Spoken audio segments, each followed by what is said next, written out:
All right, we'll start off with the first section. So good afternoon, everyone. Welcome to the Unveiling Private Credit Navigating for Optimal Returns Module 2. This is a two-part series in which the first part had sessions on performing credit and venture debt.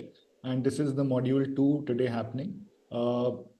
Just a premise about what IVCA is. So for those new to our sessions, Indian Venture and Alternate Capital Association is the apex body representing the alternate capital industry in India. Since past 3 decades, IVC has played a pivotal role in advocating for a supportive regulatory environment by engaging with the government of India, policymakers, and financial regulators. Uh, uh, uh, from a vision perspective, our vision aligns with supporting Atmanirbhar Bharat by fostering a strong investment environment that contributes to India's economic growth.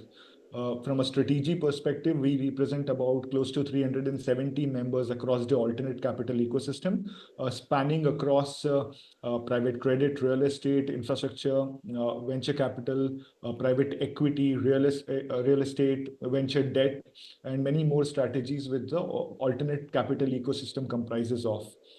These are all global as well as domestic funds who primarily invest in the country.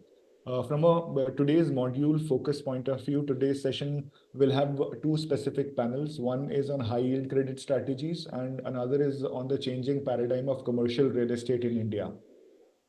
We also wanted to highlight that given the importance of these strategies for the nation's growth and in terms of providing solutions capital, we have some of the government officials also in our audience today. Moving on to the first session, which is on high yield strategies, I would like to introduce the panelists for specifically this session. We have Mr. Abizar Diwanji, who was a partner and led the financial services and restructuring practice in India for EY. He's relinquished his partnership in June 24 and now focuses on Neostrat, which are newer ideas and some of the board positions that he's on. We have Mr. Shantanu Nalavadi. He's a managing director at India IRF, and he manages the private credit strategies for the business. In his role at India RF, primarily focuses on investing in mid-sized businesses, providing customized capital solutions for a controlled lead transformation in the businesses. We have with us Mr. Ishwar Kharra as well as a panelist. He's CEO of Kotak Strategic Situations Funds. As part of Kotak Alternate Asset Managers Limited. He has had over 3 decades of financial services experience and is part of the core leadership team at Kotak. And he oversees investments across strategic credit and stressed assets opportunities. We also have Mr. Nilesh Dedi. He's a managing director and CEO of Avendus Finance, and he has had over 2 decades of experience in financial services, banking, and advisory. He heads the structured credit business at Avendus Group. We also have joining in Mr. Vijay Padmanabhan. He's a managing director at Cambridge Associate, leads manager research for European and Asian private credit. And he has also had 2 decades of experience as a credit investor based in London. He performs due diligence on investment opportunities in credit, special situations, and distressed markets. With that introduction to the esteemed panelists that we have, I would like to hand it over to the moderator of the panel, Mr. Abizar Diwanji, to take the session forward. Over to you, Abizar. Thank you. Thank you very much. And welcome everybody to this session on high yield debt. As an introduction, I must say that, it was so candid and nice of not only having participants, not only having wealth advisors, but also having the regulators on the call, because it enables us to have a much larger, a much better discussion on what high yield is all about and what are the opportunities that India Inc. sees as explained that we need to move towards a Viksit Bharat. Now, today I'm going to talk to roughly 80 years of credit experience between the 4 panelists that I have. And that is, I think, immense knowledge, which comes across with what is the real need for credit in India. And high yield is high yield for the investor. But high yield is also high productivity for the person who actually borrows the money. And that's the positive part of the high yield segment that we're going to talk about today. So what's the size of the market? This is a $70 billion market growing at roughly 15% a year. Why is it growing at 15% a year? Because the need of India changes. As businesses transform, as technological advances happen, as growth happens, inorganic growth specifically, there is a need to upgrade businesses. And as India transforms itself to a large economy, which is a high income economy, India will need more scaled and larger corporations. Larger corporations would mean consolidation. Larger corporations would mean more investments in technology. Larger corporations would mean growing businesses beyond existing available sources of capital. And clearly, what does high yield do? In a sense, high yield as a product line identifies good businesses, sometimes within slightly vulnerable balance sheets, and provides capital to that vulnerable balance sheet to make sure that the underlying business blossoms. And that exactly is what high yield ends up doing. It's not straitjacketed lending, which a bank or a financial institution does. And why does a bank effectively do straitjacketed financing? As the regulators here would know better. It is because they handle public money. And when public money is handled, there's a level of caution. Like we have other sources of capital, like the insurance capital or the pensions capital. That is meant for a particular level of risk and hence a particular level of reward. But once we move from there to say, how do we explore and provide more adventurous capital? However, that adventurous capital needs to come only from people who are able to take more informed decisions, i.e. the HNIs. And if they're able to take more informed decisions, that capital segment is something that India always missed. Because of our 2016 crisis, that segment opened up and India gave birth to the private credit market. And that private credit market effectively camouflaged into a high yield market, which is where we are today. So the panelists today are going to talk about what this market is and how we're going to explore it. So Shantanu, start with you. One of the aspects of high yield is actually adaptive capital. And that's a phrase I've heard you speak more often about. When you talk about adaptive capital, it really means providing capital across the capital structure by taking into account risks which are embedded into that structure, making sure that the risk is underwritten well, and the assets are available as reasonable collateral to you. How do you manage this? Hi everyone, thanks Abhisar. So what I'll do, Abhisar, is, and that will be a good kind of a segue into a discussion today afternoon, is really put it in two buckets. There are two themes I would put down broadly, where traditional lending is not really available. One, what I would say, is where there's certain asset class or situations like real estate financing, equity financing, commodity financing, where you don't see the traditional lenders participate. The second is what I would loosely bucket as businesses or assets which are underinvested to the potential. So within that, there could be situations like distress, stress on the company level, good businesses with bad balance sheets. There could be situations where the shareholder stress is there. It could be the personal leverage of the promoter. It could be inter se litigations or situations playing out with co-promoters, financial sponsors, all of that resulting in one wanting to buy out the other. Or it could be succession matters. What really happens is whenever there is stress in the shareholder level, the underlying businesses suffer, okay, and they're growing slower to the potential. The third situation could be where there's global commodity cycle. There could be specific situations where you land up into a working capital crunch or overruns, And the fourth, which we all have seen, is businesses which had stress, borrowed high debt, and over the years have actually worked towards paying down that debt. But not much investment has gone into the business, which is efficiency, capex, expansion, diversification. So that's really where the opportunity big picture lies. Okay, and as you can see, where we come in is, we like to provide capital which is customized, adaptive. When I mean customized, it's customized to the future cash flows, the business plan we jointly agree upon. Okay, and as you can again see that what this means is this is equity-like risk. So what do we do to mitigate this risk, right? The first and foremost, I would say each one of us conducts due diligence like a private equity. Okay, so that would mean, you do legal, finance, commercial, technical, forensic, ESG, all of which a typical private equity investor would do to get to the equity-like returns. I think the second important point is to mitigate the risk is really understand what is the attach and detach point. What I mean by that is at what debt to EBITDA are you entering at? Okay, and how comfortable are you? Are you entering at 8 times debt to EBITDA or 4 times?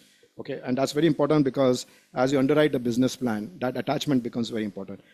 On the equity side, it's again it's linked to what equity valuation you're entering at. How much is it discounted given the complexity to peer compares or market compares and so on and so forth.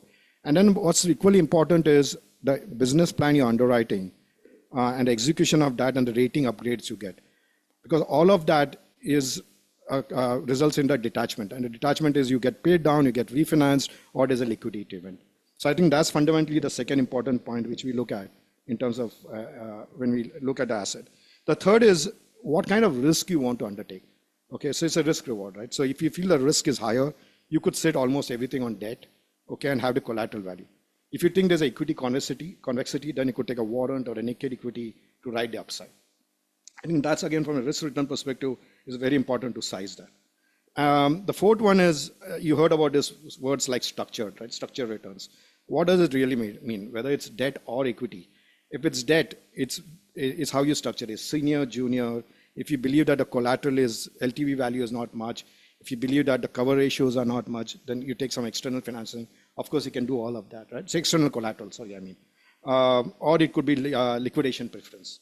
If it's equity, then it's a put option. It's a floor and a cap. It's asset swap. It's a priority on the waterfall, and so on and so forth. So structuring becomes very important. It's also important that you negotiate the documents properly. You create the right security structures. So it's not about just having a put document agreement. It's about how you define the consideration in the put. It often gets challenged in the courts. And I will say, lastly, to mitigate all of this, it's very important to exercise control. Some of us exercise direct control. Some of us exercise indirect control. That means majority of debt, majority of equity. Or it could be a minority equity debt, sorry. But it's also important to have very strong monitoring on governance so that if there are defaults, you can take that steps. Okay, it's also important to have TRAs in the initial phase so that until you get comfort, you control actually the cash flows. So in essence, all of this is, I would say, is the basic ingredients to invest in this asset class where the risk rewards are like equity-like.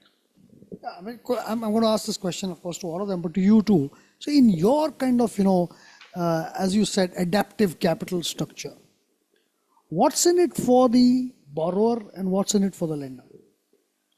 I think for the borrower, it is very clear. So let's take an example. Let's say, there is a company which is doing very well. There's an overrun and the rating is, you don't have the rating. Okay, but you can very clearly see that if you fund the last mile, okay, there's a clear J curve because you're very well placed on a cost curve and quality or whatever you want to look at it. And there's an order book. So if you give that capital, you could typically see the J curve coming. And I'm sure across our portfolios, we have seen many deals like that, where within 18 to 24 months, you have the growth coming back, which has got constrained because of some of the situations. Right. Lastly, do you think this particular asset class, adaptive asset class, has actually made resources available where a private equity deal was a no-no? Because of dilution from the promoter side, maybe, because of the riskiness that a private equity saw by taking only an equity position. Do you think this has become a wire product and filling a gap which currently did not exist? Yeah, I would just go on to the starting statement you made, which is that the market size is 65 billion, right? So it's a combination of both the lenders, the traditional lenders not being able to present, yes, and secondly, from a private equity point of view also. And also, if you think about it, private equity in our country is largely focused on 5-6 sectors, give and take. While we as a investor class look at maybe 15-20 different sectors. So it's much more wider based than a typical private equity focus sectors. Absolutely. So the caution of a lender and a gain of an equity holder. Amazing. Thank you, Shantanu. Move on to Ishwar. And, I would say Ishwar is one of the doyens of the private credit and the distress system in India. since 2015-16. I've had the good fortune of working on a lot of deals with him initially when people did not know what distress was and people did not know what private credit was. So Ishwar, the years of experience that you've done across the whole value chain, I think, of the special situations business. What is your experience in pure high yield? Shantanu spoke about, adaptive capital. Let's talk about pure high yield, because you've been a shop as Kotak Alternatives, which has done pure high, a lot of pure high yield deals. What is your experience with that? And a typical promoter-borrower relationship, and how does that pan out? Yeah, thanks, Abhijit. I think, the first fund that we raised was called the Kotak Special Sits Fund. We raised it because there was a lot of NPLs in the market and, it was sky high, 13-14% gross NPLs. And we raised it specifically when the IBC had come into force, and we thought there was a great opportunity then. And that's how we raised the first $1 billion. Soon, we did a few deals, and we realized that, the bigger ones had all got resolved.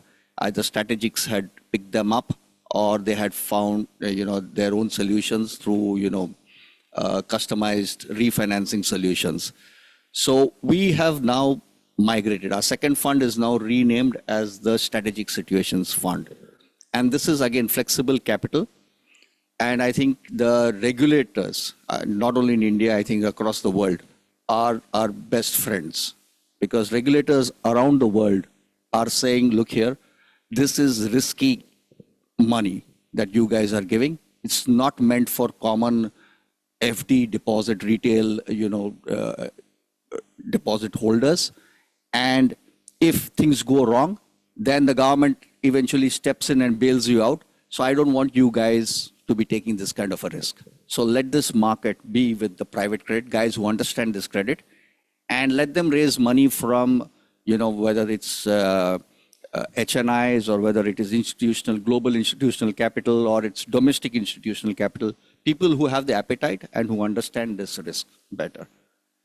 On the other side, I think on the asset side, the way we go about doing our business, we are in businesses which are not, very friendly to cash flows. So they are very lumpy. They are all tail-ended. In some cases, they are based on exits, equity market exits or strategic exits, which you really don't know when to time. So if the markets are good, you will get an exit. If you don't, then you'll need to hold on. So there's no even cash flow stream on this. So I think this is the risk that we underwrite. Apart from the fact that it is, a riskier bet, it is also flexible capital. From the borrower's point of view, which is what you've been asking, he looks at this as quasi-equity. He looks at this money as somebody who's partnering with him, who is willing to underwrite an equity-like risk. At the same time, he's willing to give me an upside. So most of our models are based around these structures where we protect some base downside. At the same time, we are willing to participate on the upside. So that's been a beautiful experience. And of course, tailwinds and growth of the economy always helps to give you exits, and life's been good. Yeah. No, but, so I'm catching on a few things that you said. You said that they provide you flexible capital, high yield capital, which only a particular level of investors can do. I completely agree with that. But, the mindset that shops like you create is, I'm a fan of Howard Marks, and I've kind of read all his memos. And I must say, one of the things he said is that, and I want your subscription to this, he says that there is always an opportunity available. You need to know how to price it. And obviously people work on those opportunities and price them. So there's really nothing wrong with high yield. It's a question of whether you believe that you've taken care of risk management appropriately. And the other thing he said about risk management in all his memos is that he doesn't have a risk management department. He said, why? Because it's the responsibility of every investor to manage his risk. What are your views? I'm always often quoted within the Kotak system and within my team. And I say that, 12-13% transaction is a poorly negotiated 18-19% transaction. So I think that answers your question, that It is how you can demonstrate to the customer and the client that I can offer you a better solution. And I've been on the street and I've been competing with people who have offered clients a lower rate. However, I have certain strengths in my product which I can give to the customer, which gives him the confidence that, look here, yes, I think I'm willing to pay this extra price for this convenience and for this. And I think there I have an edge because we are part of a large institution. Yes. And we have, we have banking, we have investment banking, we have the securities, and we've got the whole gamut. So people are willing to pay that extra price for that. So it's all dependent on how you can negotiate. A slightly provocative question, just because we're on high yield, and it also helps people understand the product better. Does by and large, in the slightly challenged sectors, so where you're, AA plus, forget that market. Okay, I think by and large India prices everything at AA, unless you actually rightly price a product that you did. As you rightly said, right? If a 13% deal is a badly negotiated 18% deal. So really, is the right pricing around there for those kind of assets? And is India Inc. willing to pay right price for the right quality of debt? I think it's the way you are able to demonstrate to the customer that why is it that you need to pay this extra money. And what's in it for him? And what's in it for him. And if you say that, structured credit or structured equity actually means the same thing, right? But if you ask a promoter, structured credit, he looks at it as debt. He doesn't look at you as his partner. But if you can convince him that your money is actually flexible equity and you are with him in his growth, I think you've got a winner in your product. That segues me into Nilesh. Nilesh, one thing is, and I'll say this, when Ishwar said that, you're more structured equity than structured debt. I think private equity is nothing but structured equity. All over, has always been the case, correct? There has been downside protections, there has always been ratchets, and it was always called private, equity. Now we are offering the same thing as a high yield product, which is again structured debt, but positioned as structured equity. So one is it the same product or is it a different product? Question number one for you. And what do you think really is the prospect of high yield debt going forward? Sure. Hi, everyone. I'll probably answer the second question first. In You terms should. of what are the prospects, and then the controversial one, Yes. whether it's one and the same. So, just to put some context, while all of us have been talking about the growth, right? As you know, the pivotal moment for private credit industry globally came in 2008-9 financial crisis. After that, the entire industry has come about. Okay, so it's a 15-year-old industry, 20-year-old industry compared to a 100-plus-year-old industry of a debt and equity both alike, right? Similarly, I would say probably the pivotal moment in the journey came around 1.5 years back when the taxation changes happened, at least in the domestic market, where a lot of private credit, and you are seeing with a lot of private credit funds getting set up, a lot of supply coming in, the transaction size increasing, and I would say more importantly, you just look at the level of awareness. This kind of an events, this kind of a media coverage, none of us used to get when we were doing the same stuff, right? Even 3 years back. So I think that shows, at least personally in my mind, that probably for private credit, we have got that event and now it is on a high trajectory. If I were to just compare in terms of how to look at the growth, and since this is a flexible capital, adaptive capital, the beauty of it can fit into any situation. And that's why you are not, when you are comparing a growth of an asset class, you are not comparing with the growth of the same asset class. And what I mean is, let's say in US, so there are three, I think, the prime drivers of the growth. One growth is the fundamental change in the capital providers. So US today, banks constitute only 33% of the total credit. 66% is non-bank. In any emerging economy, that number is 70%, including India, right? So one, you have a fundamental shift because of the regulation, because of the awareness, because of the understanding that private credit as a part of the overall credit itself as a percentage is going to grow. So that means you don't need to change or increase the entire pie, but that shift itself will grow the book. Second part is, this is again nothing but a capital provider. So if you look at banks, which runs a $400 billion of corporate market, you have debt mutual fund, which is what, 20 lakh crore, you have equity market, which is 4 trillion, right? When we are talking about the growth of a private credit, even if it can take 1% of the bank, 1% of the equity, 1% of the mutual fund, that itself will show a very, very high growth rate given the nascent stage and the size that we are. And third, fundamentally, which I think is actually developing the skill set. So anyone who you see over here, and somewhere Ishwar mentioned to that, we as a team in our previous experience or as an institution in our current aspects have been those who have dabbled both in debt and equity. And that I would think is a very important aspect for anyone to succeed in private credit, because we have been talking about, Shantanu talked about debt equity, right? So if you look at banks or mutual fund or anyone, they've been focusing on debt. You ask a bank to do equity, they'll not do it. And you ask public market guys to do private credit, they will not do it. They are making 30-40% return. So my point is, this is probably fundamentally increasing the skill set. And the moment an industry increases its skill set to do both, that itself will bring the growth. The second part, again, I would say is that if I were to just put it where the growth could come in, any situation where future is not as predictable as the past is where someone needs to take that well-informed decision or a call, right?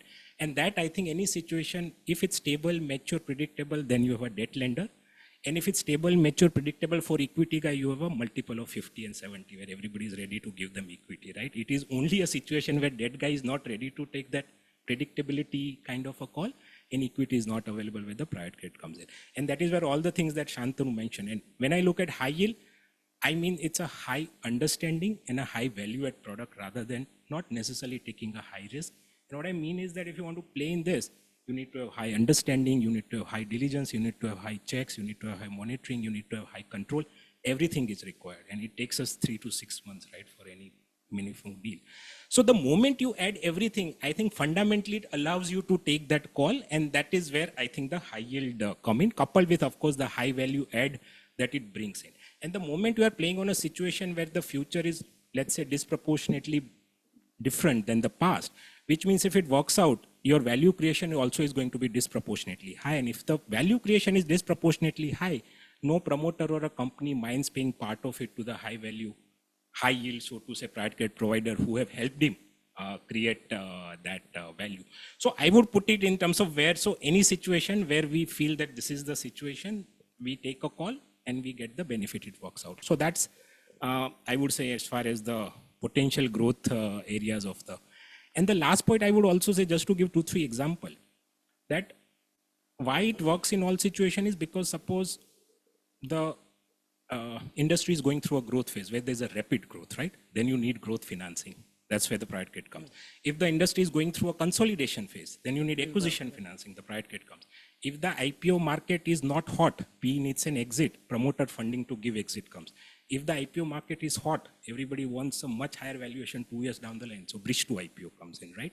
So the moment you have such situation, you can fit in. So the idea is that this asset class need not compete on each and everyone on their own parameter. It can just, because of the flexibility it provides you from a 10% or a 12% to 22%, you can fit in. So that is a fundamental source of growth, if you ask me, rather than some of the numbers or the deals or the growth rates that we look at it. Your second question, whether private credit is private equity. I think private equity guys used to get the equity returns with a credit downside protection earlier. Now I think that has gone away. Earlier, the debt guy used to enjoy, I would say, the debt return, but with so much of a strictness of parameters and everything that sometimes it strangled the business needs and it did not allow it. Private credit somewhere probably has come in and created this balance that I am backing you also and I'm giving you that flexibility to foster. And the moment you foster, we are also taking our just and fair part of that value enhancement that we are doing. Sir. Yeah, so I just like to add one more point here. So I think both will coexist. Okay, Yes. so private equity, if you typically look at it, it is growth story, fully built out businesses, upcycle, and so on and so forth. while we come in a situation where there is, at the extreme end, there's distress, right? There's complexity, there's intensity, there's diversity of sectors, there's diversity of different situations. Like we have done 12 investments, are all different situations.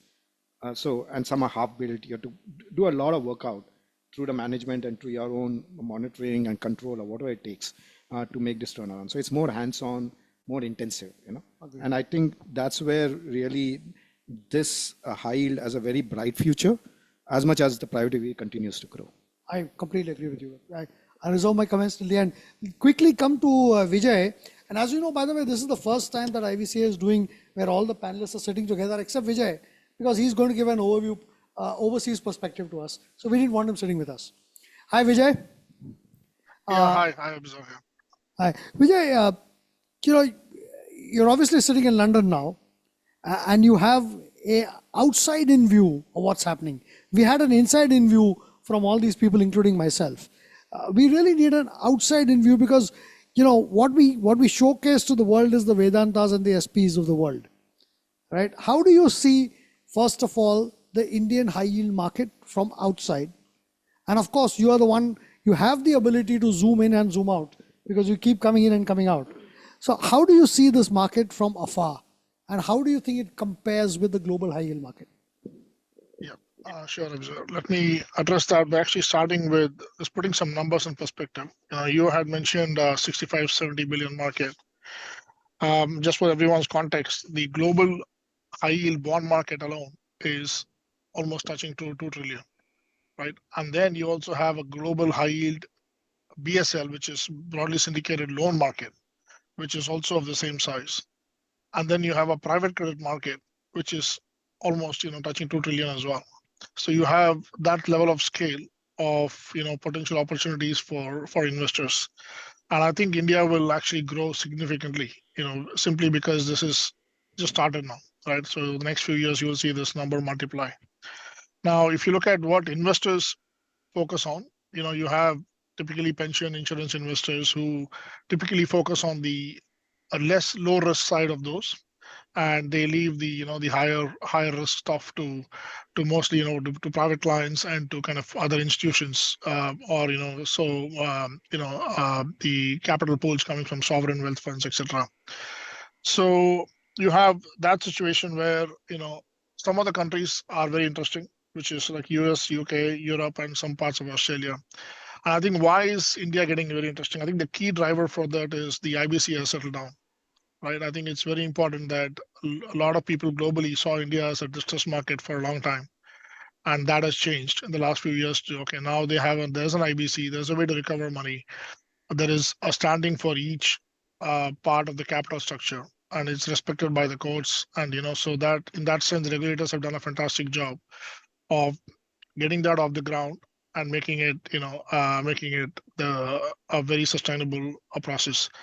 So I think the key reason why India looks interesting is the IBC is settling down, and secondly, it's a fast growth economy, right? For high yield to kind of survive, high yield is still a performing product. High yield is not the same as distressed, right? So the companies that most of the people have talked about here are actually performing companies with good cash flows, where there is a need for certain types of capital, right? So for either an M&A or for kind of finishing a construction, or for certain global acquisitions, something of that sort.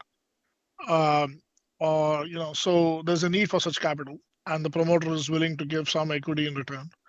So this is still a performing company where you actually get your return for reasonable high yield quality risk. So that is very important. And I think what is happening now is the investors globally have always allocated to Asia. So Asian high yield used to be a $300 billion market. Now that in the last couple of years, given what's happened in China, has shrunk. India has gone from being a 10% component of that to like close to 25%. China has come down from 55, 60% to 35%, which has made Indian names more interesting.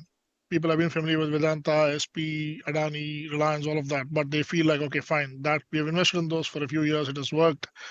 It is not collapsed like China real estate. So India is a good market for us. Let's go and explore more, right? So that I think is a key driver as well. And if you think about that 25% in the global high and the Asian high yield market increasing, that's also going to lead to investment directly into India, right? And the other, I think, the two so the reduction in kind of China exposure across credit globally, right, is significant because while they've continued to support China equity, China credit has actually taken a beating, and that money, part of that money, is coming into India. And the fourth one is obviously, it's just more short term, but the interest rate, differential has helped. You don't need to back calculate from 25% to 15%, on all that. So you have a more favorable interest rate environment, for Indian transactions. But I think like I said, just to summarize, the key thing is it's a very fast growing country, with a very stable credit insolvency regime. And I think those are the two big drivers for India looking very interesting. Thanks, Vijay. Also, you spoke about all the good parts that happened. What do the skeptics say about India sitting outside? What are the key concerns that what they would want addressed before they think of coming to India? I think one thing that's required is a robust domestic bond market. I think part of the reason for that is you cannot simply rely on private credit. You need exits. You need multiple sources of exits, right? On company side, yes, you have an IPO market. You can go ahead and do that. But I think even on the bond market side, once you have that, you have multiple options, right? I think people want to. Then there is more information, right, that comes out. You're able to compare price better, etc. So now I think the transparency will actually come in much more when you have a vibrant bond market. Yeah, and I'm telling you, if you just go back to the equity markets in India, and if you go back to early 90s, I remember when I used to play in the equity markets, I used to be a jobber in the Bombay Stock Exchange. We used to have 1.25 of a column of stocks. And today we have I don't know how many listed stocks that we have playing in the market. Now, why does this happen? Why did this happen? Why did the Indian stock markets pick up towards the early 90s? Is because quality stocks entered the market. And I think one of the things that can do well for our bond markets is actually say, let's create quality paper, which we can then list. And if quality paper lists, you will actually find a market for them. And I think that would, and a catalyst to that would be the private credit market. I think at the end of the day, some of you who have bonds will want to say that should we go for a listing and should we at some stage list those bonds in there? And if there is availability of quality investors wanting, and I think the bond market will also pick up with foreign investors first coming in, putting in money in, and thereafter you'll have some domestic investors coming in. But that's a process that has to involve. But first we need to manufacture good paper. And the manufacturing of good paper will happen through the private credit market. Is one of the things that I see. Abhisar, just to counter that, I've heard another argument which says that we have far too many companies listed in India, far too many, and probably there is a good, story to private that, and that's where private credit could come into picture. Sure, absolutely. And consolidate. There are far too many companies, and we've seen that in the last week itself, where some companies which ought not to have been listed are getting listed and oversubscribed. And I think there is a play for consolidation, which I think will transform. In the next 5 years, I will see consolidation happening, and I think private credit will play a large role there. Yeah, so that's what happens when bubbles happen. And bubbles happen, everybody wants to go and if there's an opportunity to list, go and list. And that's what's happened to our markets now. But again, and we spoke about numbers, right? The numbers that go into equity in India and the numbers that go into debt in India. And I think there is a crying need for diversification. And today for any investor, even at the HNI level, you have equities and you have fixed deposits. And there is a whole asset class that's developed. And from what Nilesh told us really, and what I took out of Nilesh in a way is the fact that there was a need for a particular asset class coming in between. So a private equity, right? At the end of the day, a private equity came and put in money. The promoter had no choice but to dilute and give his money to a private equity guy. He had no choice but to go and list on an exchange market. He had no choice but to give an exit to that private equity guy in some form or the other. Today, he has private credit, which says, oh, I will do paths to IPO. It never existed. Oh, you want to take mezzanine capital, which is adjustive to your needs, I will provide you the capital across the capital structure. Did not exist earlier, exists now. So the promoter will also think, or a high cost debt, for example, which was not available to him if he had to bridge a particular thing. He had no ability to go and take acquisition financing unless he went abroad. Today, that capital is made available to him in India. It's made available to the pockets of capital, which made them desperate, is now available to us. I'll just add to it. I mean, globally, and you would know that major part of the private credit market is actually a sponsor financing, which is nothing but the equity funds taking private credit to take their equity bet. So eventually, all of us know back leverage is nothing but private credit. And what do he mention? The major part of the growth in globally private credit actually started with LBO, which was nothing but people, private credit people giving 80% LTV to make company private. Whether you are supporting growth of a private equity or whether you are supporting LBO of a buyout fund.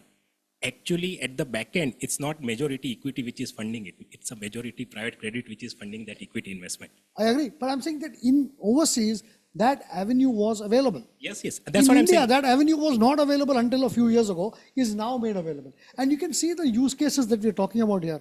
The expansion will come only through use cases. And Vijay said, you're looking at this market expanding significantly because just look at where the global markets are. The use cases are much more than the use cases here. And if you see with time, our use cases will mature. And if you see in off late, a new segment has emerged, that is the mid-market buyout funds. Yes. Right? Of course. So, and this is, I think, a segment which will grow also. And eventually these mid-market buyout funds will start feeding into the bulge bracket, the big guys. Correct. Who want to, cut big checks, and they want size and scale.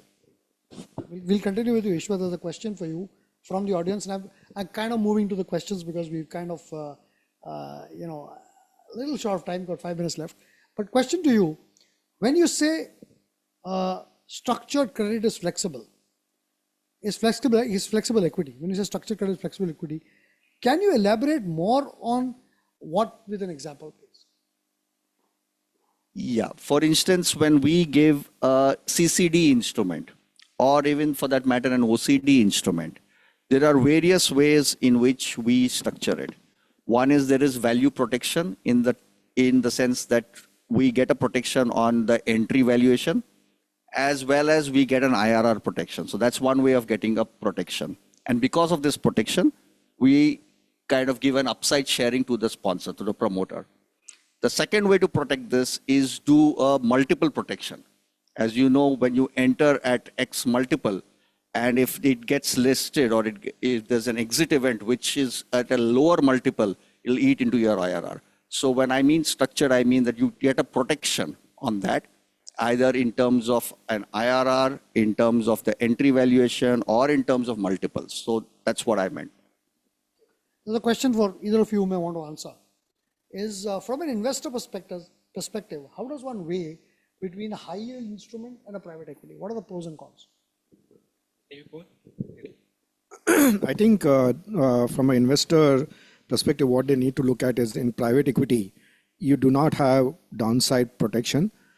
So you could lose all of your capital in a particular investment, while typically in a high yield, there will always be, for a corner case or whatever you want to call it, a downside case, there will always be a situation where your principal and the minimum hurdle will come back.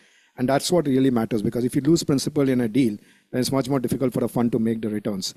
So I think equity-like returns with a downside-like protect is what I would like to summarize how a private equity and a private credit are different. Yeah, also if I can You won't have a 10-bagger. You won't have a 10-bagger in our portfolio. Yeah, but you also kind of will not get to a principal write down. So you kind of be playing in between the curve. Sorry, Vijay. Yeah, just one other consideration I think for investors should be, private credit can also offer distributions on a more consistent basis from coupons and other means, whereas private equity is kind of very back-ended. Yeah, no, so frankly, I would actually say on just this point, it's not either or between private credit and high yield and private equity. Private equity is an asset class which takes a focused view on equity, on growth. It's evaluated differently. Private credit, on the other hand, actually is some kind of a mezz financing between a happening of a particular event and the robustness of the underlying business. I think they're very two different asset classes, and it should be viewed. Today, in fact, I would say that it's the other way around. A lot of skew is put on equity and a very lesser skew on debt or mezz. And I think that allocation to mezz or debt has to be much higher from a return diversification or a portfolio diversification perspective. And also the industries that we look into. I think Shantanu mentioned this earlier, that private credit is focused on probably just 4 or 5 sectors. Whereas in private credit, we go into a lot, many more sectors. I think if you look at from an investor perspective, give and take, the equity markets may be giving anywhere between 20, 25, 30, 40% returns, while a fixed deposit would be in the shade of whatever, 4, 5, 6%, depending on. So if you want to play in the range of anywhere between 18 to 20%, 24%, this is where the investor should diversify and put his money in a high asset class. One question I think Ishwar best suited to answer. High yield in IBC, there is no waterfall defined for better security deals. How does high yield get protected in an IBC situation? Oh, I am the complete distressed guy. You know how we protect that. Yeah. This is optically, in my view, distress is optically high risk, but it gives you fantastic returns, because the way you value a company when you enter a distressed situation is on asset valuation. So on bare bones, if I were to sell this asset, how much would I recover? And then you price it in for your return. Eventually, you do exit on an enterprise value, and that's where you make your bumper return. Correct. And one more thing I'll say about IBC, very frankly, is that there is very specific security created. Now, if a business is sold on a going concern basis, and a high yield person has good enough rights or has a substantial part. By the way, they do take a substantial part of the debt. They are never a debt minority. And if you're not a debt minority, you will have a say in IBC. If required and if thought appropriate, to take your asset to a liquidation situation where you can take your specific assets out, because there are specific charges.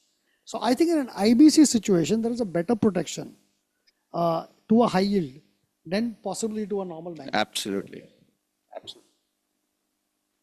So with that, we are on the dot of 4:50, and I've been told by IVC here that we'll shut off the computers if we don't end the conversation here. So thank you very much, everyone, for contributing. Thank you. I hope you've enjoyed the conversation. Do fill in the questions. I'm sure IVCA will divert it to the panelists for them to answer. Thank you very much. Thank you. Thanks, officer. Thank you.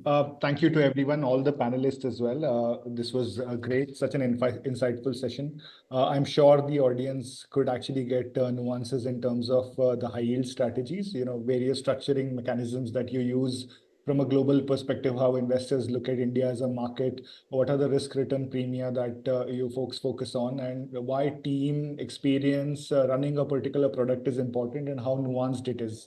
So thank you so much. And this was great and insightful. Moving on, we move on to the second piece of this module 2, which will focus on changing paradigm in commercial real estate.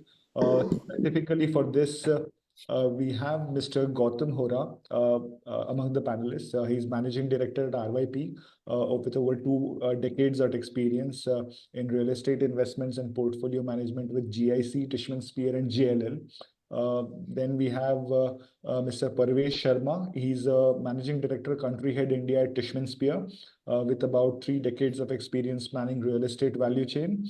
He has expertise in joint venture partnerships, business development, strategic land acquisition, investor relationships, and fundraising.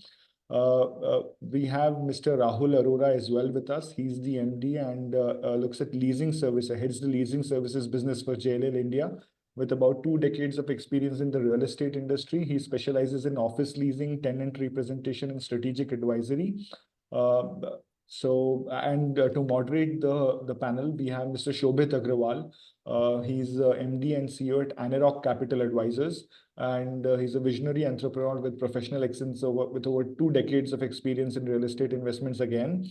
And he's been instrumental in leveraging Indian real estate to the global capital market platform through Anerock. So with that, I would like to invite Shobhit to start the moderation of the session. Shobhit, over to you. Thank you so much.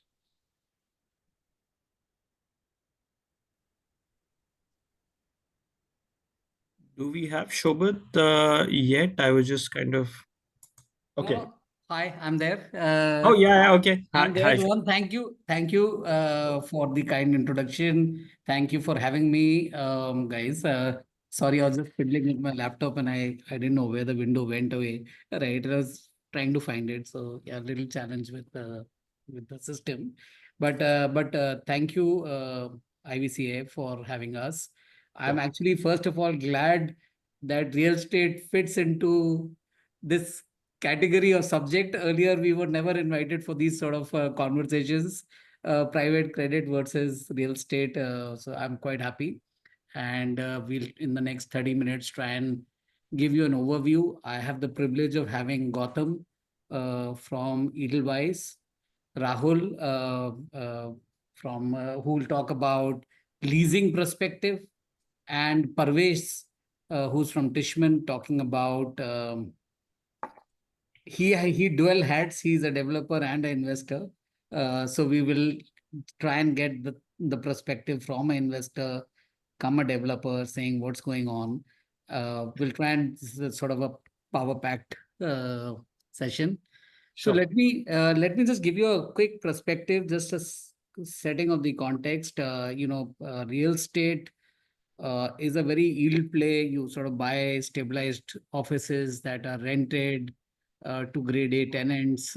These are Fortune 500 companies who are using this either for their sort of variety of purposes of offices, including from back office to head office, which is the range that we have between Bombay, Delhi, Bangalore being used more as headquarters spaces, and then, of course, the IT spaces that are there everywhere.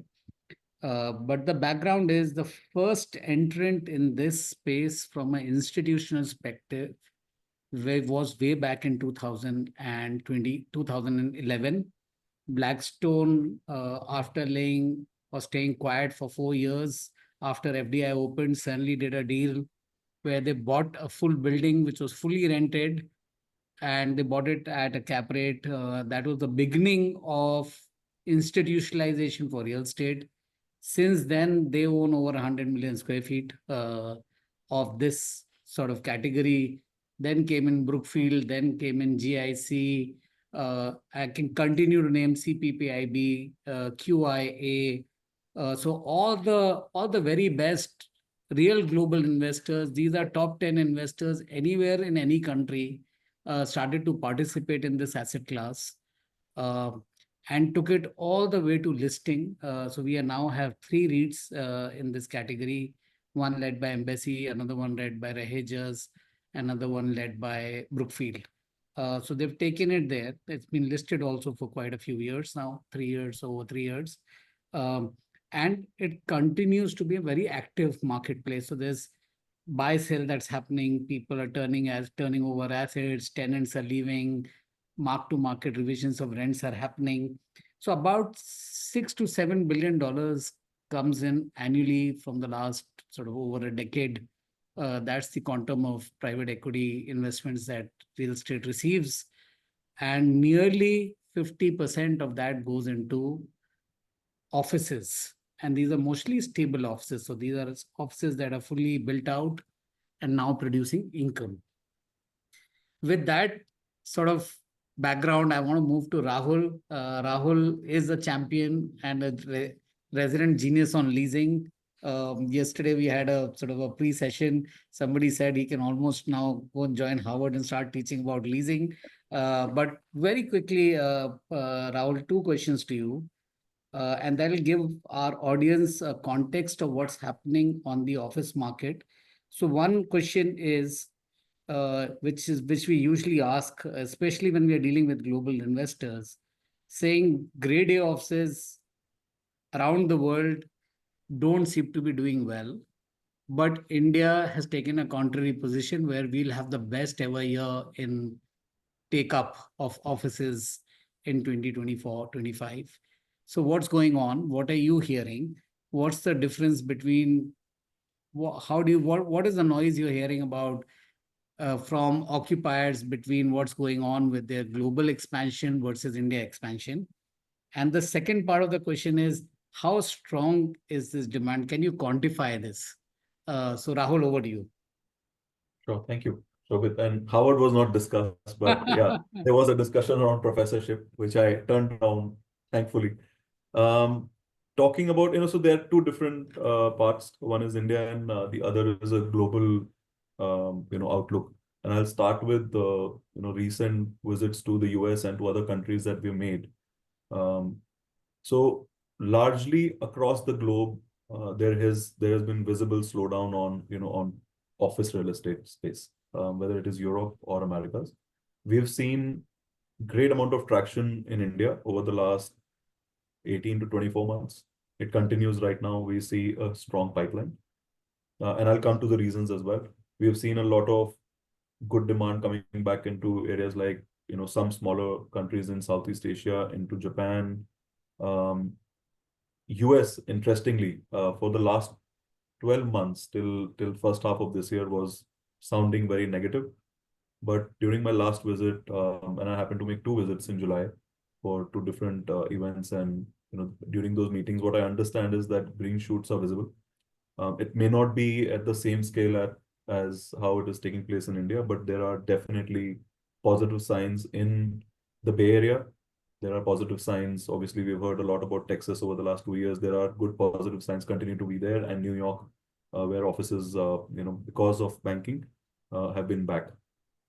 In our country, it has been phenomenal, to say the least. Like you rightly pointed out, over 2 decades, I've not seen this kind of a rush for office real estate, the way we have seen in 2023 and now going into 2024.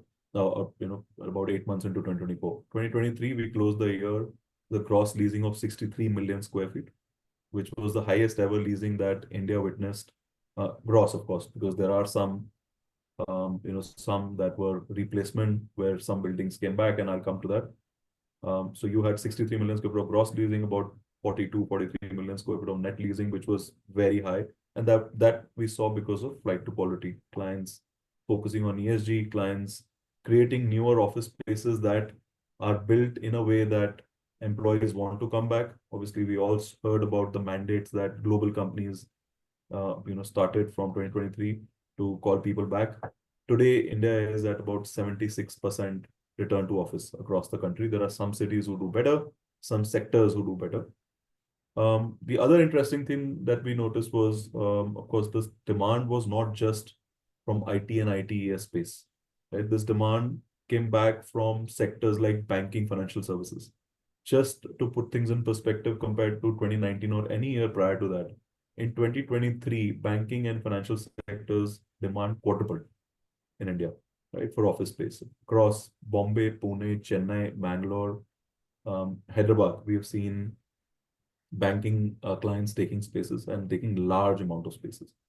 You have similarly engineering and manufacturing, which was definitely an outlier. I don't think in any year we have seen this sector taking more than 2.5, 3, 4% of the total absorption in the country. Over the last 2 years, we have seen consistently engineering and manufacturing, industrial kind of clients doing 13 to 15% of absorption. Now, there are a lot of infrastructure companies that are coming in, and these are all led by global capability centers or innovation centers. These companies are coming into India to set up their own offices, primarily because there is a very large talent pool, that obviously that allows them to scale as they plan, as they wish. And there is obviously the cost advantage that continues. Of course, Indian government has made the right noises to attract these companies to come in, help them in industrial spaces, help them with PLI schemes, to attract them to come into and to enter into the country. There have been, also infrastructure developments at large. We spoke about this yesterday as well. Bombay has seen significant amount of investment that side. We have seen a lot of that coming in some of the tier 2 cities, and we'll talk about that later. But yeah, this is largely the background on office. It's strong. This year we believe that office market might look at, it might end at 80 million square feet, give or take, gross absorption. So far into the year, we are already done about 54 million square foot of office space leasing, Shobit. Superb. Rahul, I know you summed it up very quickly, but I'll just repeat for the purpose of audience. You're saying great political environment, good talent pool, cost efficiencies, uh, and these are several layers that are fueling the growth for offices. And I did hear you say 80 million square feet gross lease up this year. Guys, just to let you know, this will be the highest ever. Pre-COVID, pre-GFC, it was 40 million. Post GFC in 2018, just before COVID, it went to 44, 45 million square feet. And this year we are saying it's going to go to 80 million square feet, guys. So very, very strong demand coming in. And these are all, Rahul mentioned very politely saying global capability centers, innovation centers. So these are higher order sort of workplaces. People are joining the firm. They're not outsourcing to India. They're actually very much doing what they were supposed to do somewhere else in the world, pretty much in India now. I know many cars that we drive today are designed in India. These are German cars that are getting designed in India, in very much in Bangalore and Hyderabad in one of these fancy office buildings. Uh, Gautam, I'll move to you on this note, saying you've had the privilege of working with one of the best sovereign funds in the country or in the around the world in this country. You've now moved over to domestic capital. So before I talk about what domestics are doing, can you just tell me, frankly, what is the global perspective of investors on Indian real estate, right? Are they going to double down? Are they going to shy away? Are they going to wait for any corrections? Um, Cap rate expansion, contraction? What's happening to these investors? Thanks, Shobit. So I think global investors, Shobit, as you mentioned yourself, starting 2010, 11, they've made billions of dollars of investment in the country, right? And if you look at their investment performance, they've all done extremely well from a risk-adjusted return basis, especially in offices which are completed and operating. So from that perspective, I think that all of these guys, will continue to kind of deploy capital into this sector, especially. It's just that all of these guys are taking a very strategic pause as of now because the US bond yields have gone up. Now, when these guys look at their return expectations from India, the stacking of the return starts from the US bond yield. And because that has gone up and continues to stay up, their expectation of returns is slightly higher. As a result of which, they are taking a strategic pause. Having said that, at some point in time, the yields will come down and, their return expectations will, kind of normalize, post which I think all of these guys will come back with a with a equally big bang as they were earlier. So from that perspective, I think even if I look at the percentage of the portfolio invested in completed offices, it would range between 50 all the way going up to 80% of these global investors, the ones that you mentioned. So I think they're all pretty bullish about continuing to invest. Absolutely. And to continue, now you move to domestics. So it does show a trend. Do I read more about it or read more into it, or saying domestic capital will participate more aggressively? So far, it was a sort of one leg race where dollars were coming in. But from the last 2, 3 years, we've started to see domestics getting more aggressive on this. Is that a trend you're going to see? And you yourself have moved from a sovereign to a domestic. So what's going on there? So, Shobit, I think domestic investors, which is basically your ultra HNIs and family offices, they all now are cognizant of the fact that this sector is something to watch out for. And the reason why, all of these investors are attracted towards investments in completed, stabilized offices is because they've all themselves seen, the Blackstones and Brookfields of the world investing in completed offices, agglomerating a portfolio, and getting a very successful exit through a REIT. So what the funds have done very successfully is to, execute a pre-REIT strategy. Now, the Indian investors, unfortunately, did not get a chance to participate in this pre-REIT strategy because all the investors in the funds of Blackstone and Brookfield were international investors. And these guys have done this multiple times over in, other geographies of the world, in India as well now. But it's all international investors who made money by being the LPs in the funds of these, big fund managers. And given the success story of these foreign investors and foreign GPs, now the Indian LPs are also saying that let us also participate in a pre-REIT strategy. Why should we be left out? And I think that's one reason why the domestics are quite interested in evaluating and investing capital in a pre-REIT strategy. The second, Shobit, is that real estate is very close as an investment vehicle to a lot of Indian families, Indian HNIs. They've all invested in commercial offices in some way or the other. Some investors have invested in smaller buildings, in individual floors. And while some of them have made returns, a lot of them have struggled in operating these assets efficiently. Because managing individual floors or managing a small building by themselves is a challenge. And they've also seen that high quality tenants are attracted towards buildings which are institutionally owned and institutionally managed. As Rahul mentioned, flight to quality. The flight to quality is happening because there are new buildings. There are buildings which are managed efficiently. There are buildings which are now refurbished, repositioned, rebranded. The ESG component has gone up. The green certification component has gone up. And all the Fortune 500 companies are getting attracted towards that. And hence, the domestic investors now understand that if they want to participate in this play, it's better for them to kind of give money to an institutional player to agglomerate the capital, go ahead and buy these large office parks, maintain them in an efficient manner, and institutionally kind of operated, and just participate in it rather than kind of going and buying a few floors.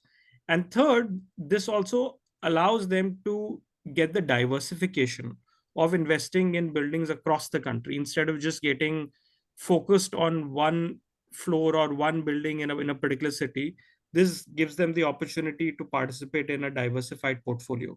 So I think all of these factors are playing pretty heavily with these investors, and they are getting attracted towards it. Absolutely, Gautam. So what I'm hearing is that on a risk-adjusted basis, dollars are going to take some time because the yields are very good. It leaves the opportunity wide open for domestics to come in. Plus, you're saying they've paved the way and shown the way that there's money to be made.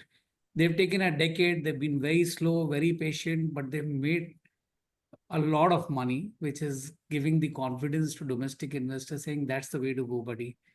And also, you're saying professionally managed and institutionally owned, right? Absolutely. Is what the occupiers are preferring. On that note, I'll move to my friend Parvesh. Parvesh, you built one of the best assets in the country. I'm professionally sort of almost endorsing saying it's the most well traded asset in the country's changed hand 3 times to date. But the occupiers there have remained over 15 years. They have not moved, right? So what was the recipe? What did you guys do right? And what's the trick? Can somebody else learn this? And second, when you build that asset, you built it on back of foreign capital. Now you are yourself raising a domestic. What's the story behind it? do you think domestic demand is now big enough for you guys to start raising a AIF in India? Over to you, Parvesh. With first of all, thanks Sandy for that acknowledgement of the quality of that asset. And means I have been involved in that project from the beginning. So Parvesh, it is not me, it is the tenants that speak who've never left that building. So I know your friends came in, Apple came in, they've never left it. TCS came in, they've never left.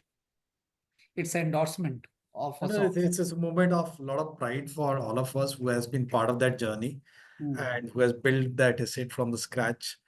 And see, we have when we entered India on the back of that foreign fund which has been raised for the India in 2006, 2007. This was about a $240 million of money which has been raised, and we had deployed that money across different projects in India. There has been a learning of the good and bad for us, and Waverock is the part of the good learning which we have done it. Uh, we always believe that the good quality assets will command a premium. It will command the right kind of a tenant profile which need to be there. It took us time. Means we started, I think, at a time when the global financial crisis happened, and the mood was very somber everywhere. So leasing up the first building was challenging. That was one thing which was a big challenge for us. But I think once that product got established in the market and people realized the kind of quality which we are bringing in, and we were the first one at that point of time starting to talk about the lead, the sustainability factor, the operational efficiencies, and a lot of the other factors which is demonstrated in this particular project. And that's what excited the tenants which has the option to move to, I would say, the locations like of high-tech city, which has always commanded a premium over being in a Gachibowli, a financial district. They still prefer to be in this quality asset because they realize that the efficiencies of these buildings are much better. The quality of the building is much better. The buildings are today 15 years old, but it still give you the freshness of as new buildings are there in that competing market out there, and competing with them in a very good way. So that was the story behind that one. Not just the move from the foreign to the domestic capital. I think that's a kind of a written statement for everybody to look at it. As Gautam mentioned, that this foreign capital for various reasons for the development side has been a bit dried up, whether some of these institutions are finding better opportunities in their home grounds, or whether it is a yield which has improved in their home countries, and that is why the risk-adjusted returns are something different which they are looking at it. That creates a big opportunity for the domestic investors to get into that shoes. And we have seen it like in the stock market, the FIIs getting replaced by the DIIs. I think it's a similar play. And we have seen that thing playing out in other countries where we have operated, and specifically to China, closer to India, where we started this journey very early. I think in 2010, 11, we started raising some domestic capital. We realized that some of these mismatch between that currency adjusted returns and the currency fluctuation, which is always weighing in the mind of the foreign capital which comes to these countries. The domestic capital, the people understand that thing better. The domestic real estate is understood better by the local players, the investors sitting in the same country. And also the currency fluctuation is not impacting your return here. That's how you go. And so we have successfully done it in China. We felt that the same thing can be repeated in India. We raised more than $2 billion of domestic capital in China, successfully deployed and returned to the investors. In India, we started that journey with Axis Bank or Axis AMC, who has raised that capital for us. And the first raise is always slightly more challenging because it is a lot of education which is required to be given to the customer. And I think it has been a good learning curve for the customers or the investors who are savvy about learning the new product category and seeing that what is the value chain which is getting created here. Now, see, the people have participated on the assets which are like built and built to lease kind of an assets. You acquire the core assets for a yield kind of a annuity return product. The when you come onto the development side, the developer always has the bigger return pie with him, and they don't wanted the people to participate in that one. Right? We have seen it across the developer communities that they don't wanted the rest of the people to participate. These are the opportunities which come, and thanks to the regulators, which has designed this product so well that the money is getting protected from a regulation point of view. There are good guide rails provided by the authorities or by the SEBI in this case. They are providing the good guide rails for the capital protection there. The diversification rule is a good for investor to look at it, that the capital is not deployed in one particular asset. It is diversified more than one asset. And there are various other things which SEBI regulates it well. We find it hard at times to meet those requirements, but that also limits the kind of players who will be working in this kind of the more institution players who are having the good governance and standards, who can meet the requirements of the regulators, also satisfied the investors' requirements. So that is where we found that it is a good play to start with. And as I said, the first journey might be difficult, but it sets the pace for the subsequent fundraise, whether we do it or which we are definitely going to do it. But even for the similar players like us, they are looking to raise the money through the AIF fruits, the domestic money. That becomes, I would say, slightly easier because there is a track record to demonstrate, and the hard work is already done here.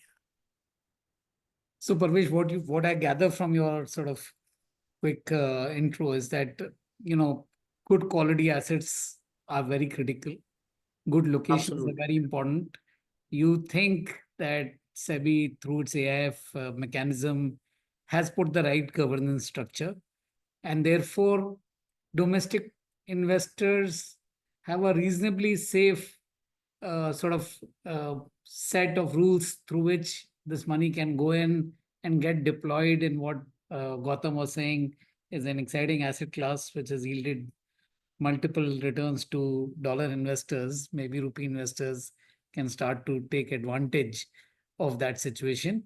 And the most important thing from what I've learned from you is that rupee investors don't have to worry about FX risk, right? So your returns are an absolute rupee returns. You don't have to worry about it. There's no leakage. So you earn exactly what comes and gets passed through this AIF mechanism.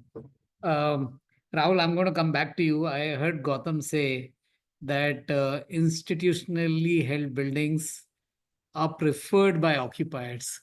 Is that a trend you are seeing where you do the maximum leasing in the country?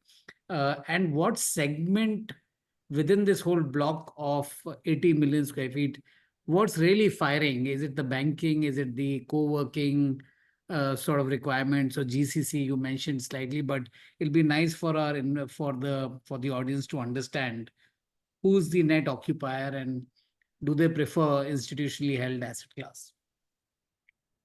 So I think it's work in progress still. A lot of this change had started before 2019 as well, but post-COVID, and Gautam picked up one point about ESG. I mentioned about flight to quality. These two things together have ensured that the kind of quality of assets that institutions build are right at the top of the stack. Now, of course, we also have to appreciate that not everybody can afford them, because when you build quality, you've got to pay for it, right? The rents are going to be different from what a local homegrown developer, smaller developer would be able to build. There are large developers in the country who have been doing good quality assets across the country. There are far and few, but there are some who do good quality job, and we have seen that there is a difference in pricing when you build quality, and there are clienteles to take that. So yes, we are getting there. We are not there 100%, but definitely we are there on a fast pace where it's a journey. We'll continue. There are clients who would look at these assets as with a completely different lens. You rightly pointed out 15 years ago, Tishman, Pravesh built that asset, and I know done some leasing in that in my previous roles. Fantastic asset, continues to be the same, right? So that's what I think it is. The ability to maintain the asset at the same quality, especially because there are more and more global companies coming into country. The decision makers are global. They want to see buildings at par with global standards. And therefore, the role of institution is very, very large, because they have the ability to bring that knowledge to build that kind of building, and also be able to manage it, to those standards.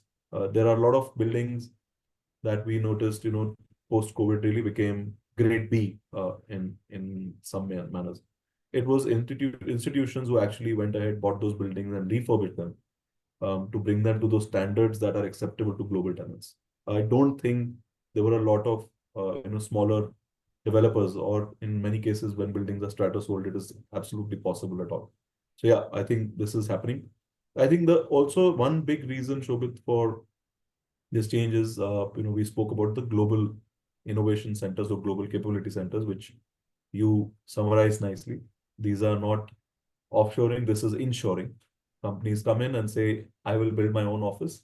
I want to build the office that looks like my office in XYZ country. It cannot be different. It has to look the same, because people travel, they want to see the same look and feel, they want to give similar facilities, they want to provide similar amenities to employees. And while we talk about great amount of talent, ability to scale, to retain top talent, other than the paychecks, what companies have to do is to provide good quality real estate.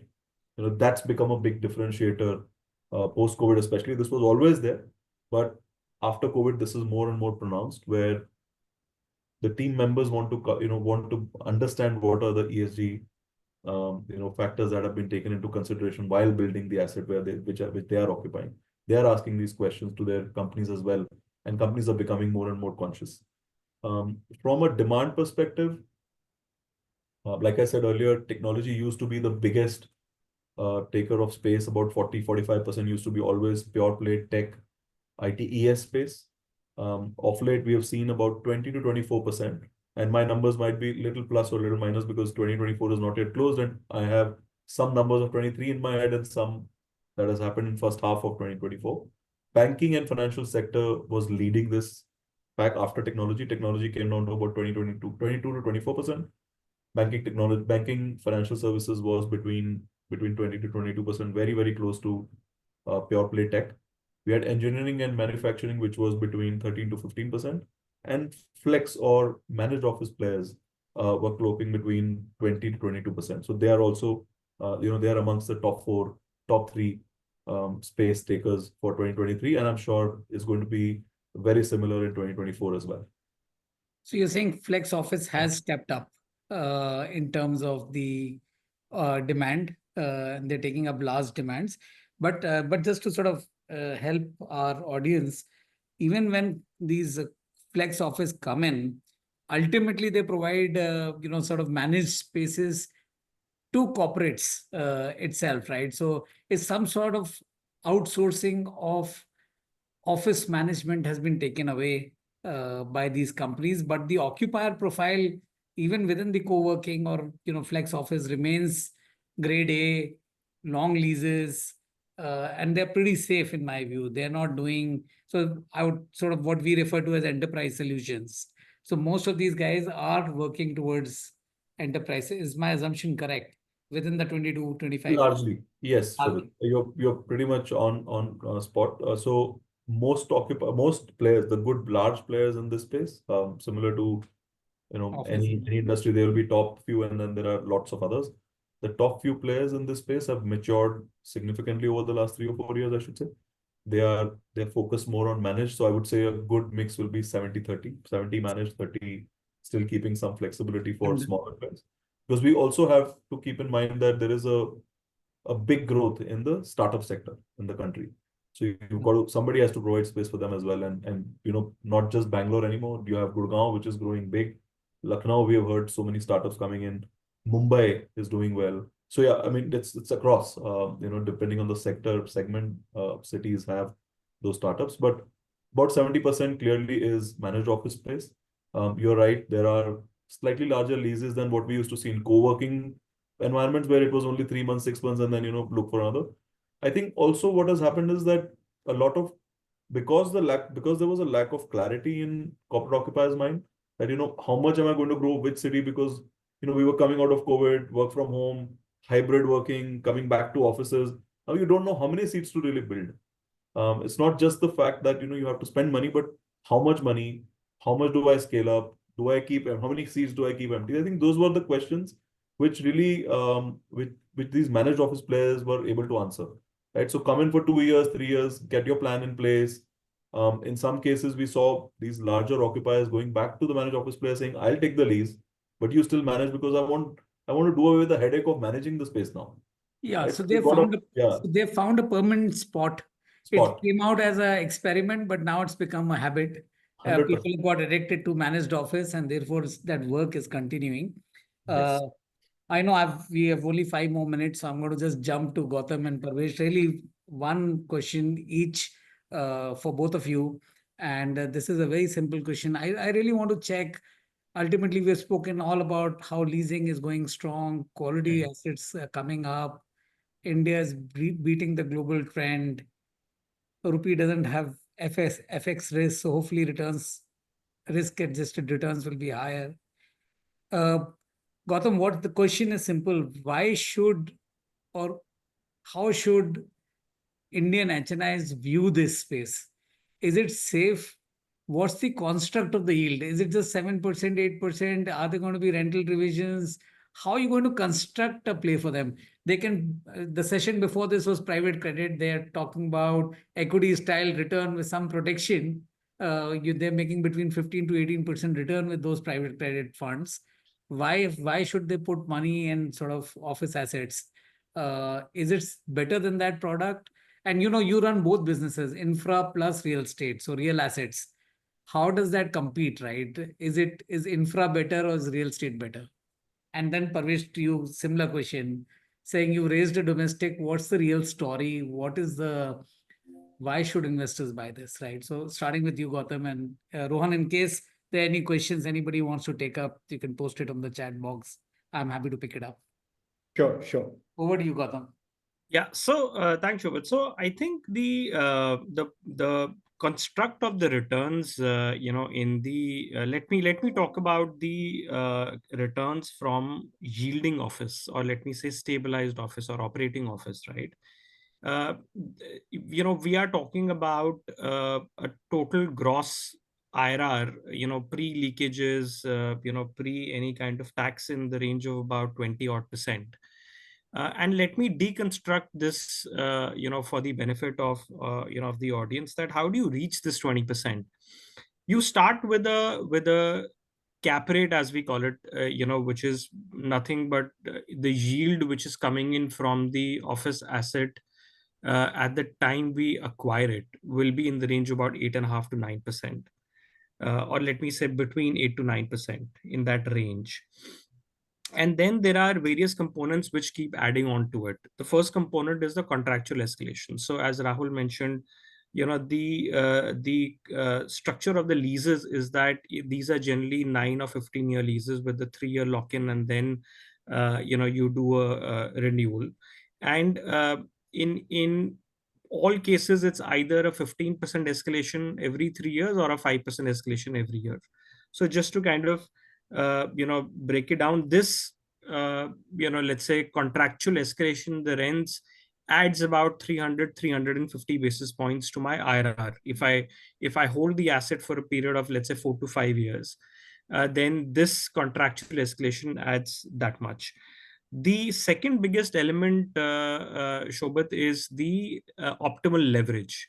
So if I keep the leverage in the range about 50-55%, and leverage today from all public sector banks is available in the range of about 8.5 to 9%, but that's constant, which means that my as my rent increases, that additional benefit uh, directly adds to the equity returns. That adds another 300-400 basis points to my return. So leverage plays a very important point, and it's not very it's not very, let's say, complicated structuring as is there in private credit, but it's all about ensuring that at the entry, my leverage is optimal. And during the hold period, I continue to ensure that I take regular top ups, I do refinancing in order to keep the leverage at an optimal level. So that is an important component. The other component is really the reduction in the cap rate. So if I'm buying today at a cap rate of anything between 8 to 9%, over a period of 5 years, we are expecting the cap rates to compress anywhere between 50 to 100 basis points. And the reason why the cap rates should compress is because, one, we expect interest rates to ease off over the next 5 years. Second, we expect more interest or more demand for offices, from institutional investors. And third is that, at some point in time, if you agglomerate a portfolio and if you want to exit to a REIT is, trading at 7, or in the range of 6.5 to 7.5. So there is a natural compression that, you get when you do a REIT listing. And this is something which Shobhit has already been demonstrated by Blackstone and Brookfield, and thanks to them for showing us the path and showing us the way. They all have acquired assets which have been at cap rates between 8.5 to 10%, and they've successfully exited in the REITs at a 7.5. So that compression in cap rate provides you additional 400 basis points of return. So if you add all of this together, you reach somewhere which is beyond 20% plus. Now this is all beta play, Shobhit. A very important aspect of generating alpha is value enhancement or creating an operational efficiencies when I am acquiring an asset. And Rahul mentioned that there's a huge opportunity where not all assets are up there in terms of their quality. So there is an opportunity for one to go and buy lesser grade A or grade B assets cheap in the market and invest in refurbishment, invest in repositioning the assets. And it might sound complicated, but if you have the right operating team, just with a little bit of capex, which is mechanical, electrical, plumbing equipment of the building, you can actually take up the ESG component, take up the green component of the building, reposition the asset, refurbish the asset. It's a patient kind of exercise to be done, because it's an operating building. There are tenants in the building, so you need to work with the tenants and provide them the solutions while the building is getting refurbished. And mind you, this is not major refurbishment. This is doing lobby refurbishment or replacing the elevators or replacing the high side air conditioning system. But once you do that over a period of 12-18 months that you own the asset, you'll be able to, the next time that the lease is coming up for renewal, you'll be able to get better rentals. You'll be able to get rentals which are higher than the contractual escalation of 5%. Now all of that adds the additional alpha beyond the standard beta of 5%. That really adds another 300-400 basis points, takes you all the way up to 25% IRR.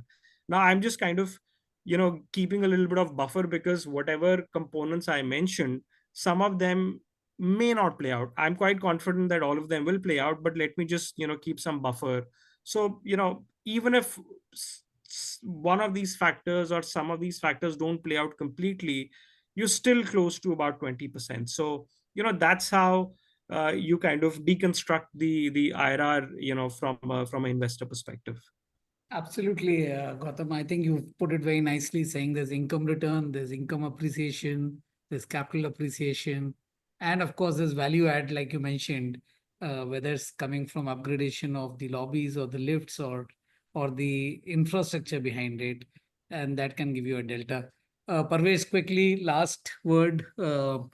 Like I said, you're amongst the developer as well as the investor, so you have the freedom to say what you like on this one, saying what's going on and why should domestic investors participate on this strategy?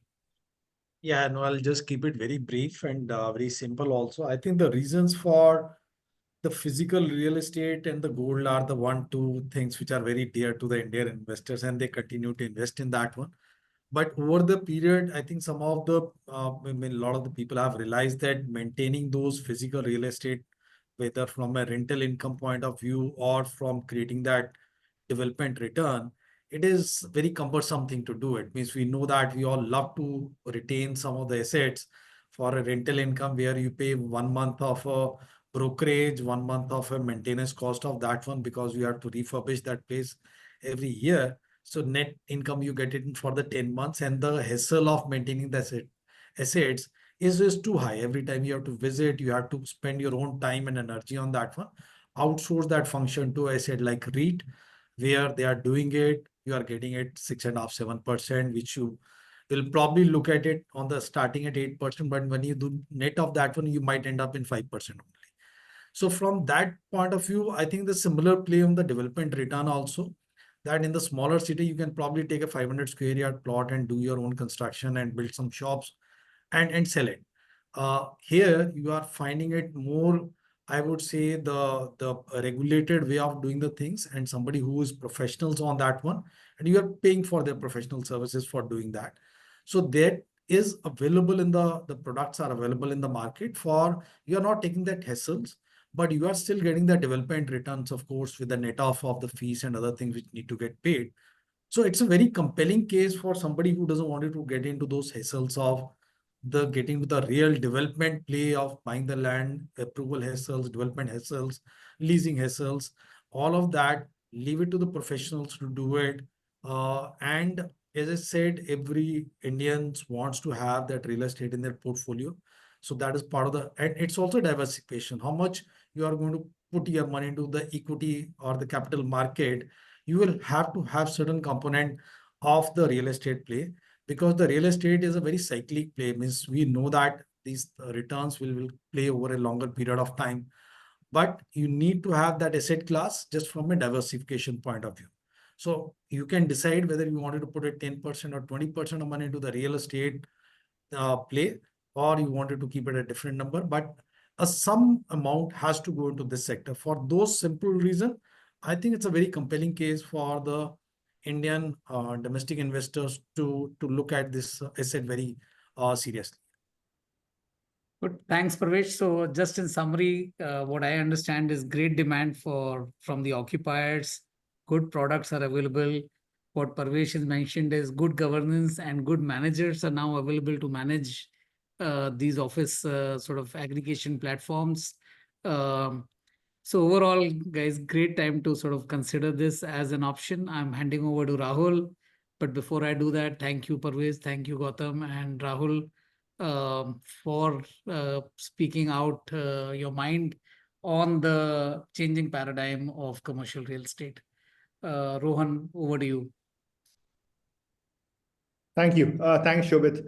You've taken me also back to my real estate, stint that I had. This was absolute masterclass. And having, Rahul as well as Gautam and Parvesh, share those perspectives. We often used to contemplate when this entire maturity of the real estate space will happen, but this probably seems to be a cusp where we are finding professionally managed assets, and there is the macro also helping out. And for the investors, what better to have such advisors who could actually allocate their portfolio and diversify it in the right way. So thanks to all of you. Such a insightful session, and thanks for sharing these perspectives. Thank you so much. Thank you. Thanks, Shobit, for Thank you. wonderfully, kind of taking the panel. Thank you, everyone. Absolutely, Thank the you. right questions. Thanks, Shobit. Thank you. Thanks, everyone. Thank you. Thank you. Thanks to the audience as well. Thank you for joining us. Thanks.